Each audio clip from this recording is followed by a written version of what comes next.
ہمارے ایک اسٹوڈنٹ نے اپنے طور پر، مجھے نہیں اس نے بتایا کیونکہ وہ پہلے کٹر دیوبندی تھا،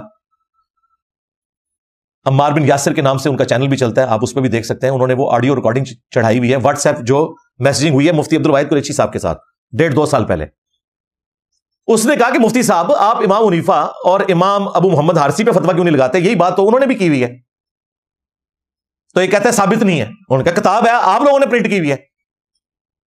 تو اگر آپ سچے ہیں تو اس کتاب پرنٹ کرنے والے، اس کی کمائی کھانے والے کے اوپر بھی فتویٰ دیں۔ اس کے بعد پھر مفتی صاحب نے گالیاں نکالنی شروع کر دی، جواب ہی کوئی نہیں، اور وہ ریکارڈنگ انشاءاللہ تعالی میں لے کے اس ویڈیو میں بھی ایڈ کر دوں گا، آپ لوگوں کو ان کی علمی حقیقت کا پتہ چل جائے۔ وعلیکم السلام ورحمۃ اللہ وبرکاتہ۔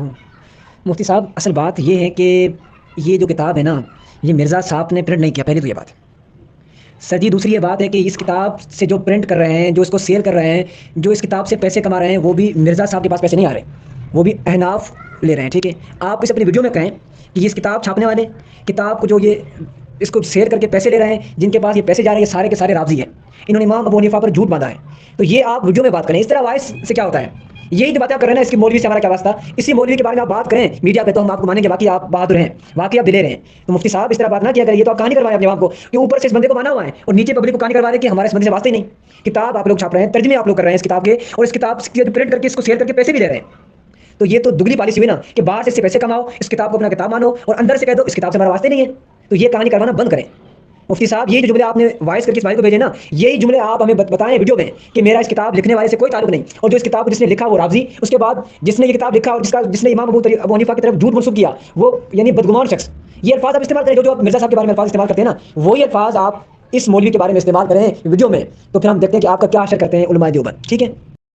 بیٹا انہیں کہو زیادہ بک بک کرنے کی ضرورت نہیں ہے، بات کرنی ہے تو امام حنیفہ ثابت کرو۔ اناف میں بھی تمہاری طرح کوئی 2 نمبر ہوں گے نا، کسی نے چھاپی ہے، کسی نے کمایا، کسی نے نہیں کمایا، کیا کیا کیا نہیں کیا، وہ جانو اور تم جانو۔ ہم سے بات کرنی ہے، ہمارے امام کا نام لینا تو ہمارے امام کی کتاب دکھاؤ، اللہ اللہ اور خیر صلی اللہ۔ اگر ہمارے امام کی ڈائریکٹ کتاب نہیں ہے یا اس کے شاگرد کی نہیں ہے تو پھر اپنے ابا کو اپنے جیب میں رکھو۔ تو آپ یہی بات ہے نا اگل دیں اپنی ویڈیو میں، تو انشاءاللہ تعالیٰ آپ کو آپ کے علماء دیوبند اس بات کا جواب دیں گے کتاب ثابت ہے یا نہیں۔ اور سر جی یہ تو چھوٹی بات ہے، اس سے آپ آگے جائیں، مولا علی قاری کے فتاویات موجود ہیں، بدر الدین عینی انفی کے فتاویات موجود ہیں، کس کس سے آپ جان چھڑائیں گے مفتی صاحب؟ آپ سب کو کہیں گے کہ یہ چیزیں بنی ہوئی ہیں، اینڈ آپ نے 2 نمبر باتیں کی ہیں۔ تو میرے بھائی یہ کوئی علمی بات نہیں ہے، یہ اپنے عوام کو کوئی اور کہانی کروانی ہے اور دوسروں کے سامنے کوئی اور رویہ رکھنا ہے۔ تو اب عوام لکھ پڑ چکی ہے مفتی صاحب، اس کا یہ کہانی آپ کیا نہیں چلے گی۔ آپ یہ نہیں جو جملہ بیان کیا کہ یہ کتاب ثابت نہیں ہے 2 نمبر ہے، تو یہی آپ کیمرے میں یہ بات اگل دیں تو ہم کہیں گے چلیں ٹھیک ہے مفتی صاحب آپ ٹھیک ہے، ہم اس سے رجوع کرتے ہیں، ٹھیک ہے مفتی صاحب؟ بک بک کرتے ہیں چوہے کو بلی کی طرح، بھیگی بلی بن کے اندر جاتا ہے۔